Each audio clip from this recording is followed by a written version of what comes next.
এই যে সব ধরনের জ্বালানি তেলের দাম বাড়ালো সরকার, আসলে এপ্রিল মাস কত দিনে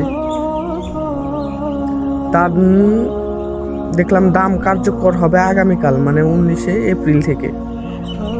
জ্বালানি তেলের দাম বাড়ানোর ফলে সব কিছুর দাম বেড়ে যাবে এবং মুদ্রাস্ফীতি বাড়বে, যার ভুক্তভোগী হবে নিম্নবর্তী এবং মধ্যবর্তী শ্রেণীর লোকজন।